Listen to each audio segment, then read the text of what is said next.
Okay, I think my colleague Jo has been slightly delayed, but that's not a problem. We can start without her. Just need to get my slides up. Thank you everyone for joining so promptly. Just to reiterate that this is a webinar designed mainly for UK-based patients. So you may find some of the information not relevant to you if you are watching us from outside the UK. Also, if you'd like to ask a question, we have collated all the questions asked in advance, and my colleague Jo, when she joins, should have those. If not, I will dig them out. And if you'd like to ask a question during the webinar, please use the chat function. Thank you. I think we're just about ready to start.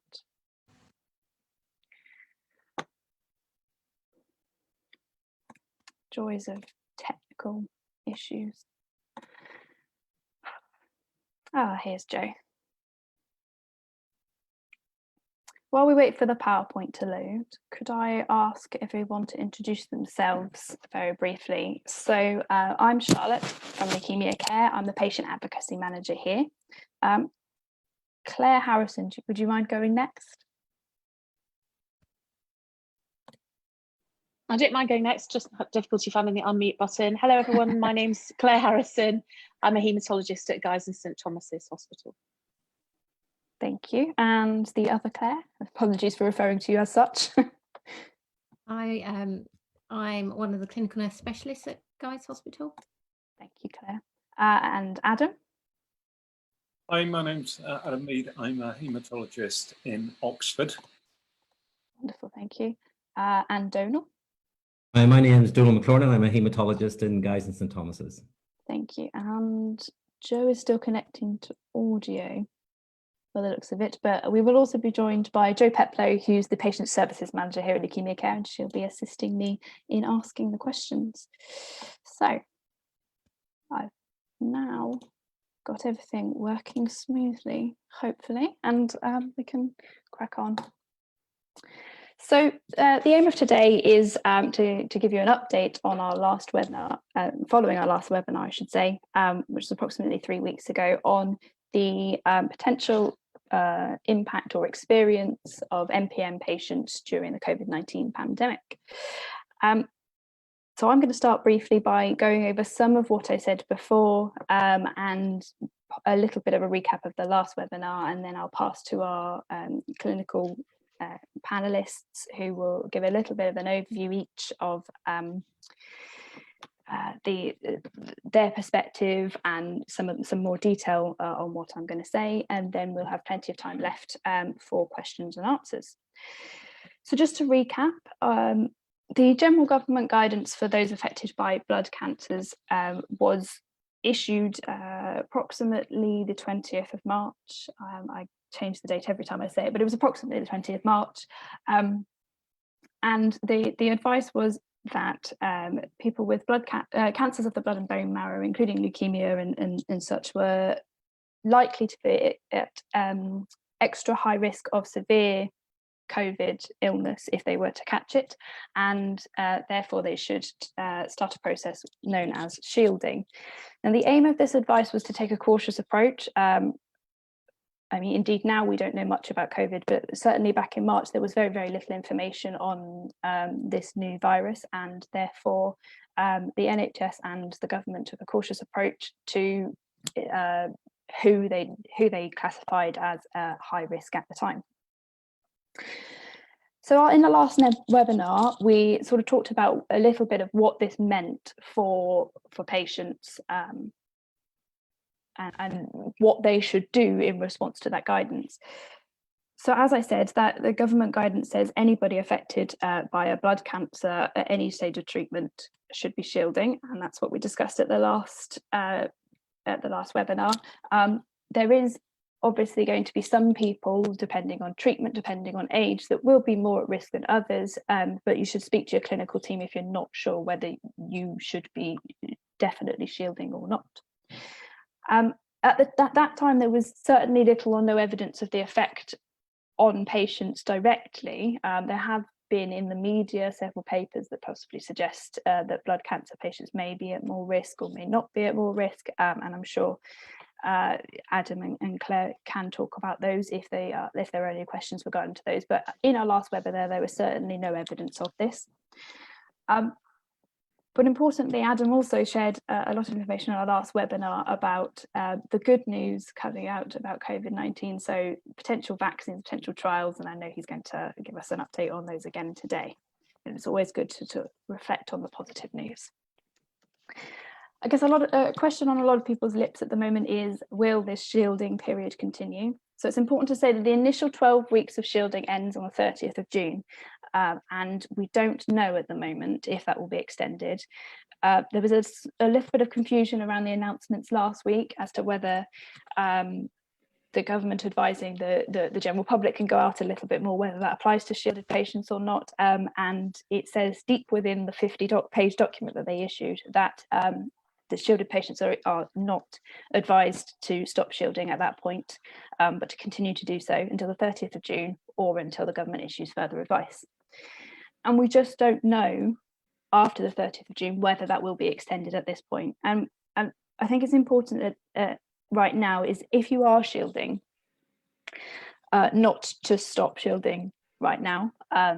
You hear a lot about it being past the peak of the pandemic and things like that, but I think it's a bit too early, based on government guidance, to make that decision to stop shielding at this point. And please reach out if you need support. I appreciate it's a tough time for those of you who are shielding. So do reach out if you are in need of any support at this time. Just a quick recap on what shielding actually is. The strictest interpretation of the shielding guidance is that you shouldn't leave the home at any time except to attend a medical appointment as advised by your medical team, and that you should also social distance from others that you live with, including using shared spaces at different times and separate dishes and all that sort of thing. And if you don't have a letter, you can still request one if you need one, and you can contact your GP is the best person to contact in the first instance, as they have the ability to issue the letter, but also speak to your haematologist if you're having trouble having that conversation with the GP about whether you should be shielding or not. And in terms of the wider impact of COVID beyond sort of the individuals, obviously a lot of patients were concerned about whether this would have an impact on their treatment and potential change to their treatment. And I know a couple of our clinical colleagues are going to talk about this in more detail, so I won't sort of expand on it too much. But the important thing to note is that urgent cancer treatment is still a priority, and every intervention is being looked at on an individual basis. So if you are asked to have an appointment, or you're asked to have a blood test or anything like that, it's likely that that is because it's essential still. And if you aren't sure whether you should be attending a hospital at this moment in time, please have that conversation with your haematologist, talk about the risks and the benefits, and I'm sure they'd be more than happy to explain their rationale to you.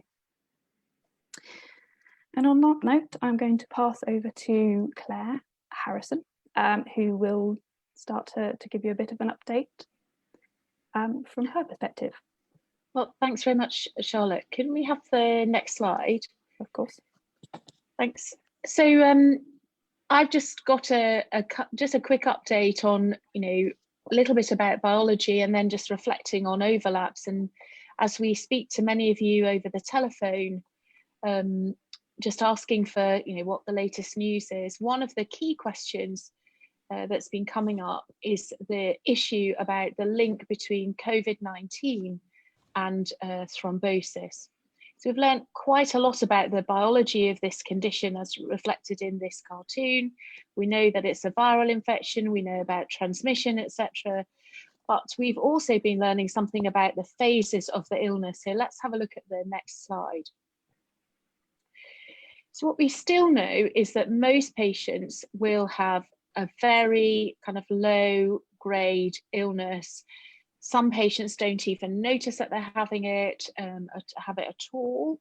But some patients have a phase of the illness as reflected on the right-hand side of the slide, where they have a high level of inflammation. So by that time, mostly the virus has gone, but it's more how the body's immune system is reacting to the virus and the problems that that can cause for patients. So you will have heard this morning, for example, some news about vaccination, and Adam's going to talk about that.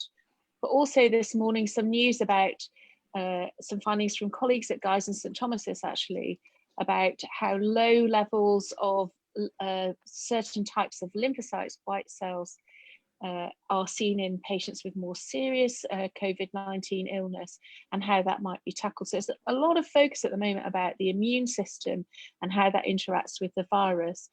And if we turn to the next slide, one of the ways that interacts with the virus and our body kind of responds to the virus can cause problems across the body.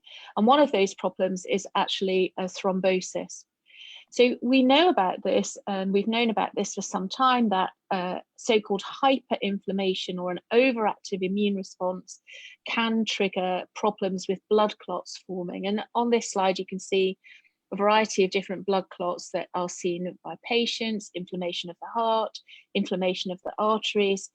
And only recently in young children, a syndrome was also linked to coronavirus infection with a similar kind of features. So of course, for those of us who are interested in MPN, and those of you who have this condition, you'll be well aware of the link with your condition and thrombosis. So that has triggered a lot of questions. So we wanted to take the opportunity to try to address that today. Let's take a look at the next slide. So what do we know about coronavirus? If we can move to the next slide, great. Around 30% of critically ill COVID-19 patients have blood clots. So that sounds quite familiar, doesn't it? If you think about MPN patients, about 25 to 30% of patients with MPN may have blood clots during the course of their therapy. Is there any overlap? Well, you would have also heard some coverage on the BBC from Professor Aria and Professor Hunt, both of which from South East London recently, talking about sticky blood. But actually, sticky blood in the context of coronavirus, and often we refer to MPNs, don't we, as sticky blood conditions. But actually, remember that the causology of clots in MPN patients is quite different. It's not after an overwhelming infective period. Most of you are well, you're walking around, you're not on a critical care unit. Generally, if you're stable on your therapy, we will have controlled your risk of blood clotting. And thus far, in the patients that we've seen who have MPN and coronavirus infection, and we were discussing only yesterday with Adam and colleagues how many we've seen across the UK, this has not turned out to be a problem. One final thing to say before I hand over to Donal is that I would be cautious as a patient if I was a patient who's had a serious blood clot in the past, because this might be associated with problems with function of the organ. For example, a blood clot that might affect the liver or the blood supply to the gut may mean that those organs are less able to cope with overwhelming infection.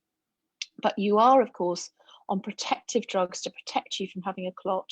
So again, you shouldn't be more susceptible to this aspect of coronavirus illness. I'm now going to hand over to Donal, who's going to talk a bit more about what we're doing in the hospital and how we've adjusted our services, etc. So good afternoon, everyone. So really over the next few minutes, I want to bring us through sort of what we can all expect, both on the nursing and medical side, and also most importantly for you as the patient, and how we're changing the hospital landscape. Next slide, please. So the options for us, this happened very quickly, as we're all aware, and that meant within many of the hospital systems across the world, we had to very readily adapt our systems for our patients. What we need to do is balance your outpatient or inpatient experience, protect health during this COVID pandemic, but also in parallel, be able to deliver an efficient and holistic MPN service. Attendances for those who have had attendances and necessitated face-to-face appointments, you can see that the outpatient setting has changed dramatically. We have to have social distancing within our departments, And that means that the clinic that many of us have become accustomed to will change. And obviously, I think over the next few months, we'll have guidance from the Department of Health, and that will mold how both the outpatient and inpatient experience will change. Next slide, please. Clearly, for us, we aim to strive to deliver excellence and comprehensive MPN services. There was a halt in clinical trials at the very start of the pandemic. For us as clinicians and nurses, we are now prioritizing trials which we want to open again. And there has been publication from the NIHR, so the UK Research Society, yesterday on guidance for clinicians and nurses about hospital trials. And for those patients who are established on treatments or who may be deferred starting treatments, your individual hospital team will perform a risk-benefit approach on when is the best time for you to start treatment. Next slide, please. So many of you may have experienced on the call, for us as well as clinicians and nurses, it is relatively new, remote consultations. The platforms can range from telephone calls through to video or other Skype-based approaches. This obviously prevents you having to come to a hospital environment. For many, it avoids having to travel into cities or on public transport. It provides a facility for your doctors and nurses to speak to you because you're currently shielding. And also importantly for us, we saw massive changes in our staff who were in the hospital at any one time. At the peak of the pandemic, many hematology nurses and doctors were redeployed to other areas, including intensive care. And it facilitates us working from home where that is needed. We do have to state that where a face-to-face consultation is needed, your team will be able to facilitate that. And importantly, as we change through this process, it's important for us to have feedback from you about creating the most ideal experience. Next slide, please. So that's the focus on remote consultations. As Claire had mentioned in the previous webinar, we had worked very closely with our pharmacists in the hospital and community setting and have been striving to deliver medications to you at home where that is possible. There is ongoing work across many hospitals to facilitate remote blood testing, so meaning that you as the patient do not have to attend the hospital for bloods. That can range from attending your GP practice, if they're currently providing facilities for shielded patients, or mobile blood units where you can have remote testing done. You may know, depending on your hospital, that your staff and clinic location may change, dependent on each individual hospital. And the experience for all of us, including us on the clinical side, will be very different. When you come to hospital, you may see us wearing masks. There can be temperature checks at the door when you're coming in. And often with the consultations, we're wearing some form of personal protective equipment, depending on your local hospital. So that's a very different experience for us all. Next slide, please. So the last two slides I want to share today, and part of my role is stem cell transplant, and that applies to some of us potentially on the call today. So for those of us who are aware, the transplant process is a very complex chain of events. And for us, there are many hurdles across that route. So transplant activity across the United Kingdom slowed down dramatically at the start of the pandemic. That's because both the patient and donor are at risk of infection. The supply chain of cells, often which are coming from abroad, can be interrupted. There may be medication or transfusion products, so red cell or platelet interruption. And many of the transplant clinical studies, just like happened in MPN, were put on hold. But it's very important to know that the transplant teams adapted for each local context. Next slide, please.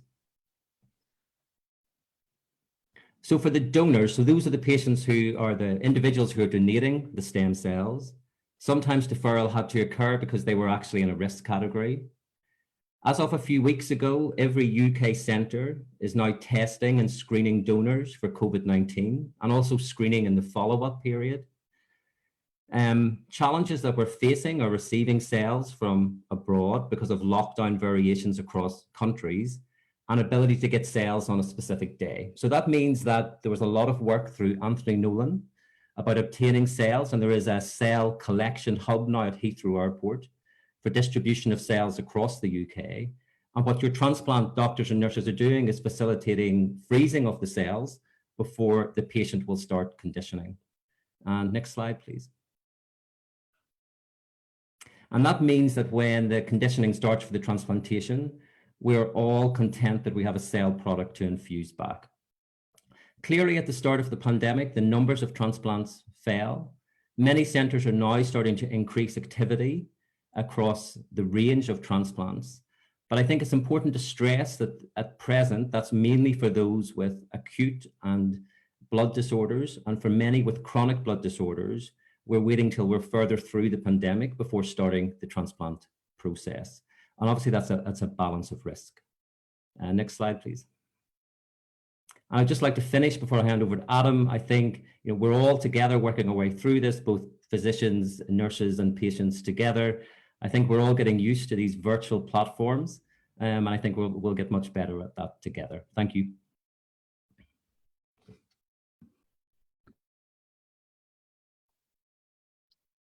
You're still muted, Adam. Great, thanks very much, Donald. The classic mistake to forget to turn off the mute button. So what I want to cover is a little bit of an update about the kind of progress that's being made, not in a specific way to MPN patients, but in a global management of the coronavirus. And the first point that I really want to make is you've got to be really careful where you get the information from about this, because there is a lot of information about, not the least, from the President of the United States. We go to the next slide.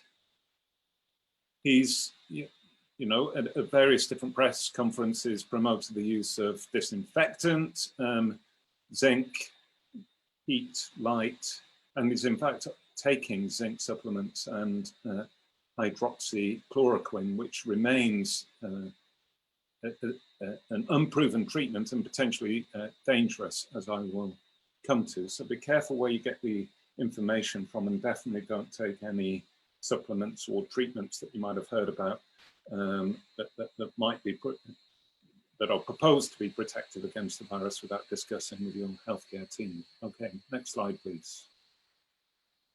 So, the key thing is not anecdotal data and rumors. What we need is absolute rigorous clinical trial data. And there, I think the networks relating to the NHS and the National Institute of Health Research that Donald mentioned are absolutely crucial. And the efforts that are being made in order to speed up the process are particularly this idea of repurposing drugs. So there are a number of antiviral, anti-malarial, and anti-inflammatory drugs that are already approved for other indications or have been developed, for example, as HIV or Ebola treatments that are now being repurposed and tested in large randomized clinical trials in order to see whether they work against the coronavirus. And typically there are some preclinical data to support the use of these agents. So that's laboratory data that suggests they might be helpful. And then they can go almost straight into quite big clinical trials because there are already approved drugs with a safety track record. And the really incredibly impressive landmark trial in the UK is called the Recovery Trial. And in a space of about 8 weeks or so, this trial has recruited over 10,000 inpatients with coronavirus across over 150 sites, which is an incredible achievement. And we will expect, in fact, over the coming 3 to 4 weeks, preliminary data from some of the drugs being tested as part of that trial. There are trials for patients also on ITU and trials for patients in primary care going alongside that are equally impressive in the way they are recruiting. So I just want to cover a few of the potential treatments that are coming through. Next slide, please. So there are a lot. So this is just a summary slide. I showed a similar slide last time. I don't expect you to see all the details of all the different agents that are being tested. It is more just to convey how much effort is going into this. These are pretty much all available drugs already approved that are being repurposed and tested in good prospective clinical trials, and we're going to get data soon. In fact, for some of them, we've already got data. Next slide, please. So one of the treatments that was got a lot of attention very early on, including from Donald Trump, was hydroxychloroquine, which is an anti-malarial treatment and is also used as an anti-inflammatory treatment.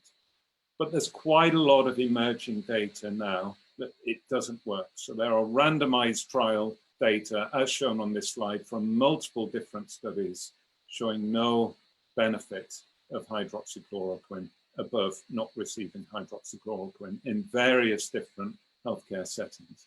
In fact, just today, after I made these slides yesterday, there's a very large study in the Lancet, which isn't a randomized trial, but still a very large study showing that patients treated with hydroxychloroquine with coronavirus were actually at increased risk of death, 35% increased risk of death compared to patients not receiving hydroxychloroquine.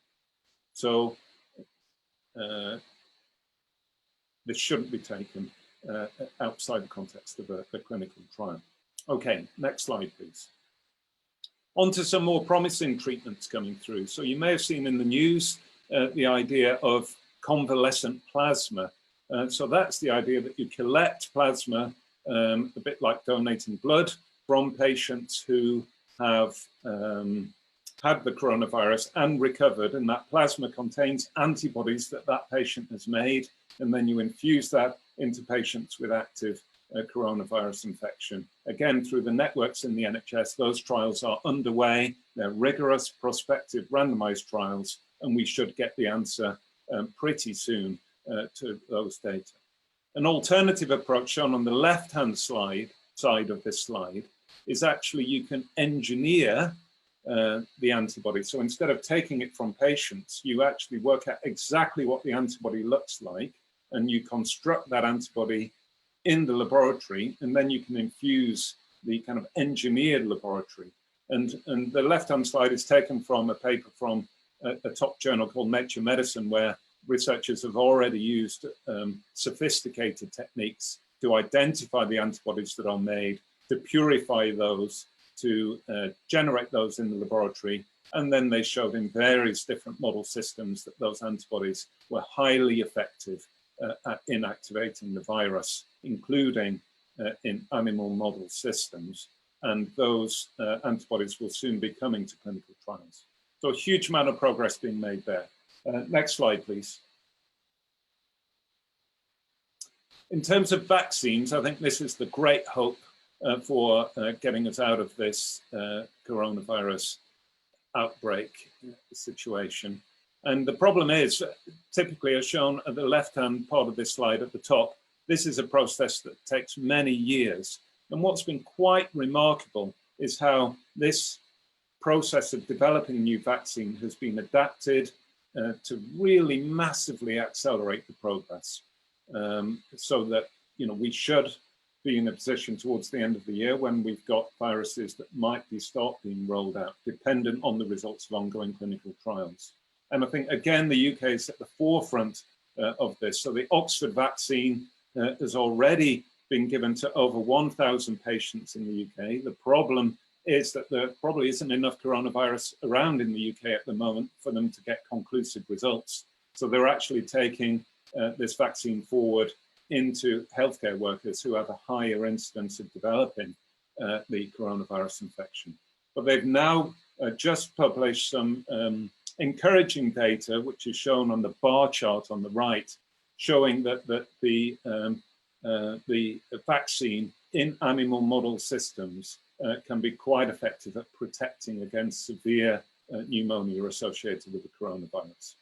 And you'll also have heard that the Oxford University and the government have struck a deal with AstraZeneca to make up to 1 billion doses of this vaccine, should it prove encouraging. And the trials are now extending from 18-year-olds to 55-year-olds and going into children, 5 to 18-year-olds, and also into older adults above 55. That was just announced today. Okay, next slide.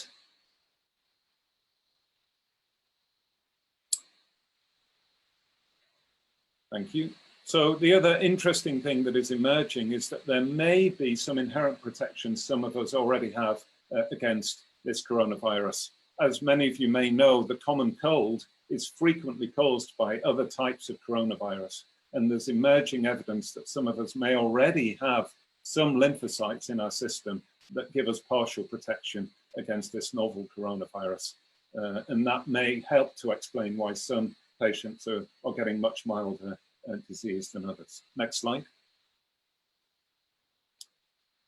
Last couple of slides now, just to talk about antiviral therapies. So there's a combination therapy, including a treatment that many MPN patients will know about, interferon, but in this case, interferon 1 beta, combined with this combination of different available antivirus treatments. And the complicated charts at the top essentially show that patients treated with this combination highly statistically significantly cleared the virus more rapidly than those that didn't receive this combination.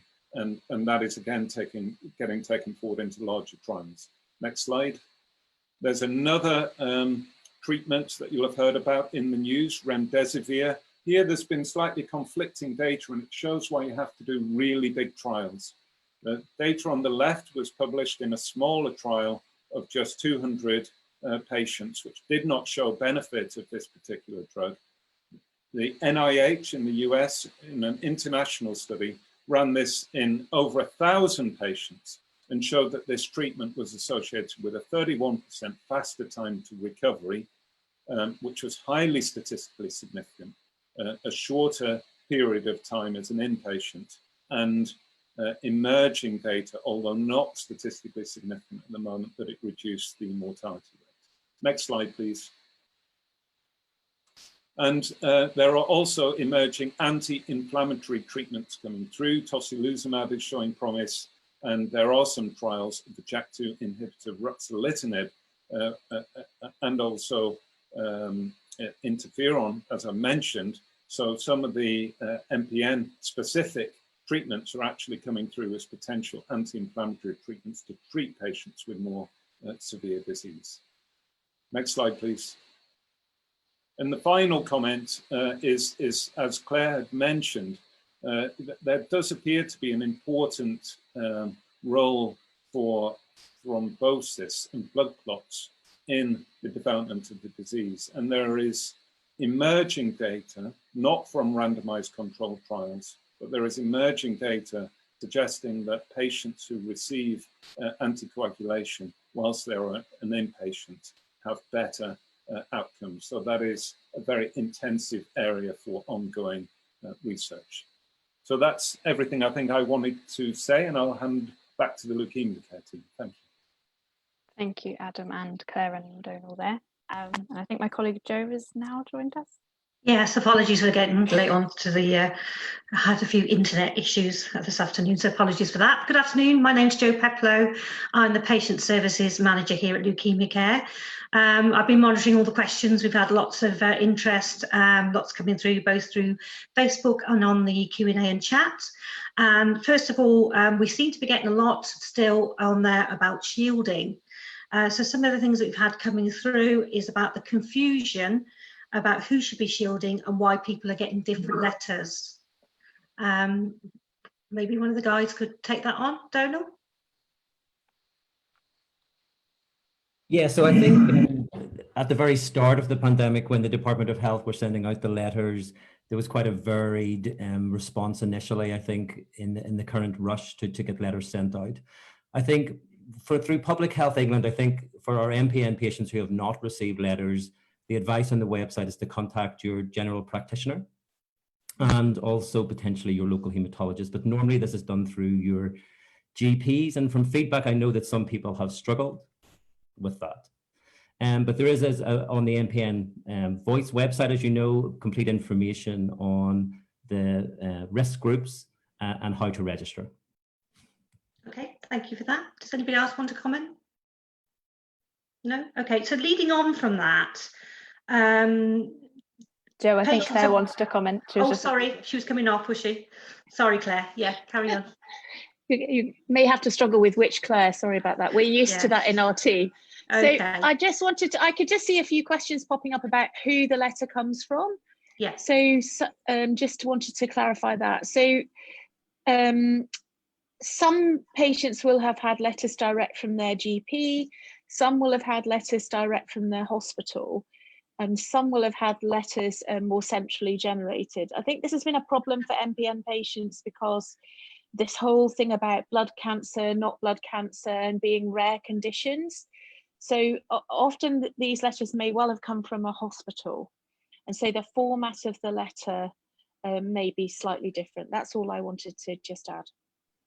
Yeah, that's what I was going to lead on. That's fine. I'll just add a brief comment to say that the kind of the exact phrasing of the shielding advice has been subtly changed in that they now make it clear that it's not a kind of a mandate. It's clearly the patient's choice. So and there's a section on the government website where it makes it clear that while shielding is for your personal protection, I'm reading it off here, it is your choice to decide whether to follow the measures we advise, and you can make that choice together with your own medical team. And I think that's the overall message, that if you're not sure in your specific case, your own medical team can help you make the decision. Okay, thank you for that, Adam. Leading on from that, we've started to see in the media recently that maybe shielding could potentially continue. From a clinical perspective, does shielding need to continue, do you think? Maybe I can comment there with just some reference information. So at Guy's and St Thomas's, we've been swabbing all the patients who've come up to our cancer centre, all the patients coming up to our day unit, and actually all the dialysis patients as well. And these are all shielded patients. It's very interesting to note that actually shielding does seem to be very effective. So way less than 2% of our patients are testing positive. I should say we don't encourage people to come up if they're symptomatic. So these are all asymptomatic folk.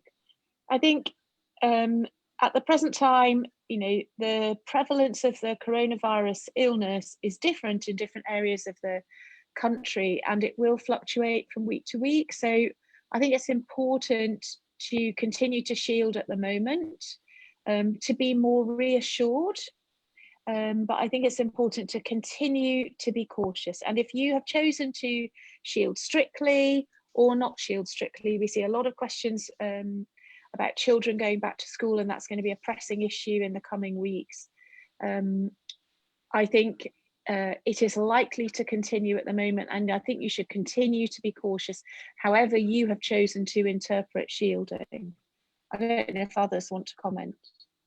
I mean, just to add to the benefits of shielding, we've also done a similar process of screening transplant recipients who, by definition, often need to come up to hospital within the first few months after transplant. And again, because of shielding, we've seen a very, very low incidence, a couple of patients who've been COVID positive.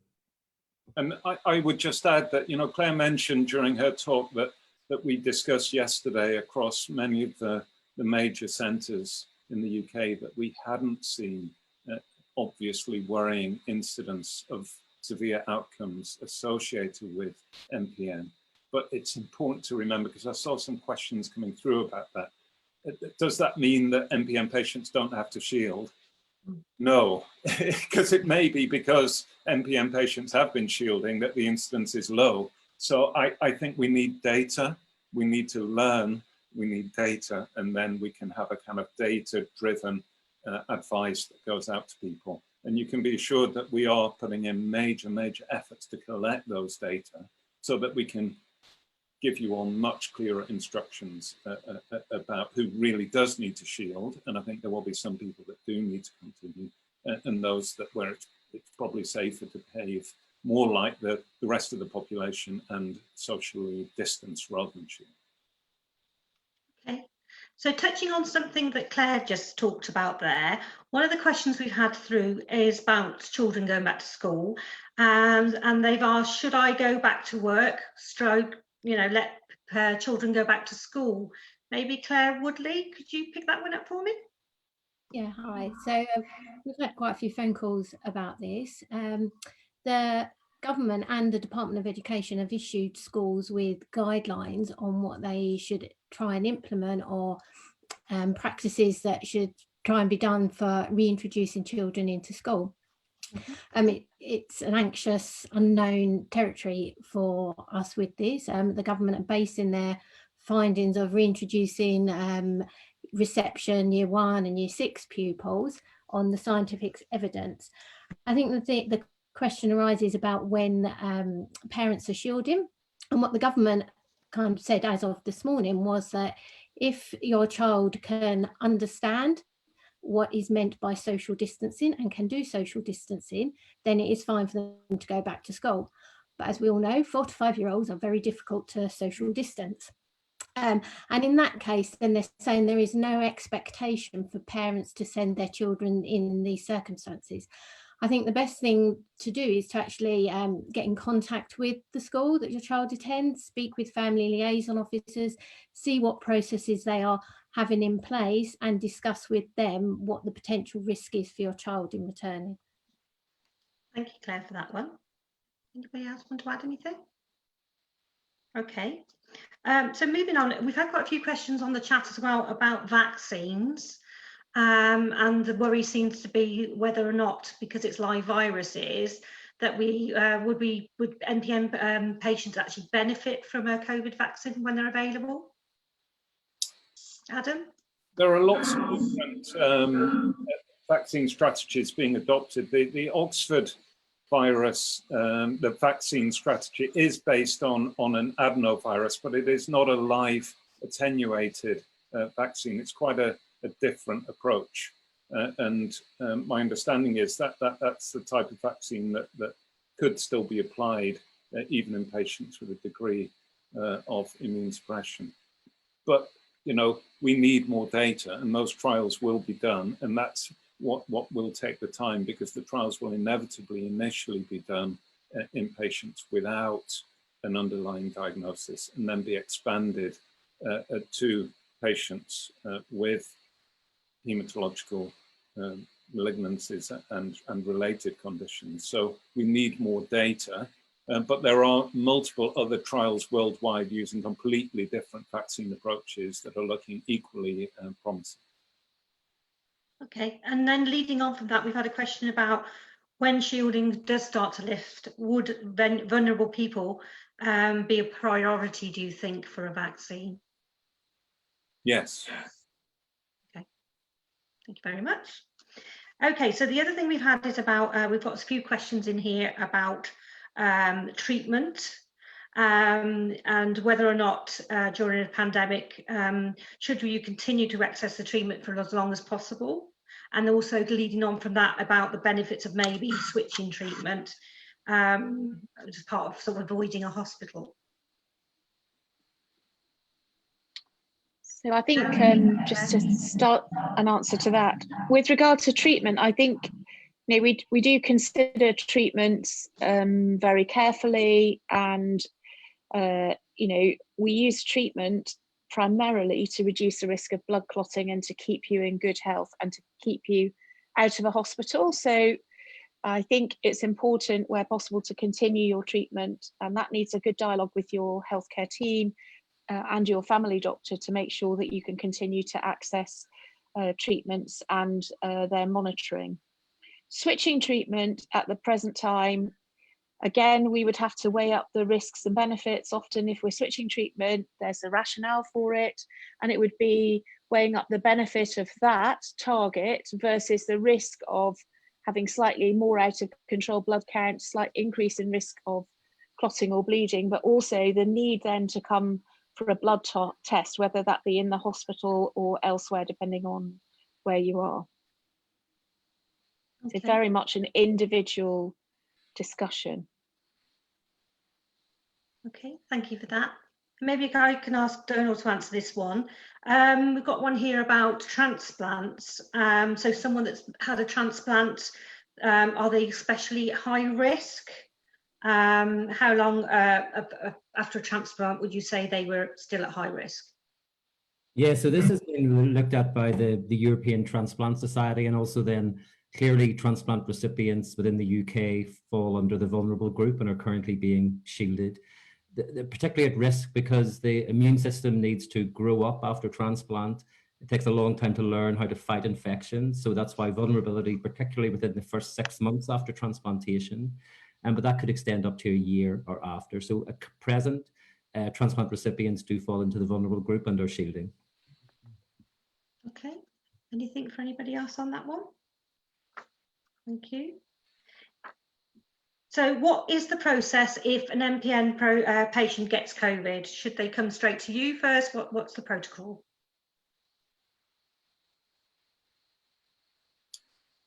That will vary depending on the site. At our site, you know, we've got a triage service, which is the first port of call for all patients with blood cancers. And, you know, it's important to remember that even though there's still quite a lot of coronavirus about, there's still a lot of other illnesses about too. And as the incidence of the coronavirus decreases, it's really, really, really important for MPN patients and other blood cancer patients that we consider and assess patients carefully as to whether it's likely to be coronavirus, in which case patients will be treated in a certain way, or whether it might be an alternative illness, in which case other investigations and management might be indicated. So the first port of call, at least at our centre, and I think for many centres, will be still the haematology service, and then they will offer you appropriate advice as to the next steps. Okay, thank you for that. And then we've had a couple of questions on the chat about vitamin D. What's your thoughts on patients taking vitamin D? It's been in the news, I know recently, about people taking this. So well, maybe I can jump in there. Yeah, go ahead, Adam. So a couple of things. Vitamin D is effectively mostly manufactured in your body after exposure to sunlight. So there have been some recommendations that the population take some vitamin D because actually generally many UK residents are vitamin D deficient because we don't live in a very sunny country, but also at the moment many of us are indoors. There is some anecdotal, that means kind of almost hearsay, if you like, evidence that vitamin D may be important in supporting the immune system in fighting off the virus. And in fact, there are some research studies ongoing. For example, there's one that we've been running through our occupational health at Guy's and St Thomas's, just looking at if we give our frontline workers vitamin D supplementation, does that make any difference? But I don't think there's any evidence for taking more than a standard supplementation of vitamin D, and I don't know what Adam would say to that. I agree. I mean, one could predict with a lot of different illnesses come through that at some point in time, someone will propose vitamin D as a great new treatment for that particular illness. And in fact, there were many people joking about this with the coronavirus, that vitamin D will surely emerge as the next important treatment. I think, you know, we need data. We need data, rigorous trial data to back it up. Okay, thank you. Looking at trials, can a patient become a part of the trial? Can they sign up? So there are a wide range of different trials that are ongoing in the UK, and of course a patient can sign up for a trial if they're eligible, and that would be in several different ways. So for example, I mentioned we're swabbing patients. Soon we may take blood for antibody testing, which will be coming online next week, perhaps. So that would be part of a kind of surveillance study. If you become unwell with coronavirus and you happen to be admitted to hospital, or perhaps even seen in the emergency room or in the acute haematology assessment, you may well be offered the opportunity to take part in a clinical trial. Otherwise, we are collecting data. MPN Voice has put out some data collection. So there are all sorts of different ways of participating in trials in this context. Thank you for that. Perhaps I can ask this one to you, Charlotte. Someone that's feeling a little bit down, a bit depressed, not feeling good at the moment, what could they do to make them feel better?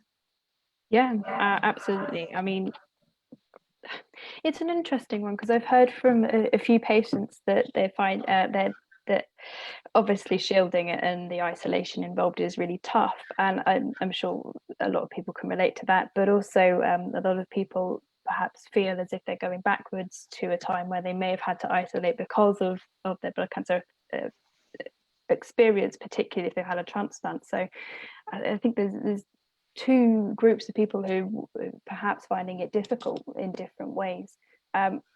Obviously, I can speak from a leukemia care point of view. That things like our support groups are still running and things like that, and I can go through all that at the end. But also, we have a counselling fund that's open if you are looking for professional help as well. I think that's really important. And I don't know whether Claire as a CNS wants to talk a little bit about the mental health aspect as well. Slightly more qualified than me to talk about it in detail. Claire Woodley? I think it's important to acknowledge these feelings that generally we are all having, the anxiety about being shielded, the anxiety about the lockdown easing and what that will then mean for us. And I think it's important to acknowledge these feelings and to actually recognise that actually it's okay to feel like that. There are lots of different ways that we can try and manage some of these feelings and to develop the skills and the tools at this current time to try and help us when perhaps our anxiety increases towards coming out of shielding. There are a lot of online apps that can be used for mindfulness, for dealing with thoughts. There's also relaxation. For some patients, exercise will help them deal with some of these feelings that they're experiencing as well. There was quite a good quote that I read about that we're all in the same storm, but we're all in a different boat. And I think that just kind of says that we all deal with this in different ways and that our perspectives are very different. So there's no one blanket guidance that will help everybody. And I think it's finding that balance of interventions that we find help us in this situation.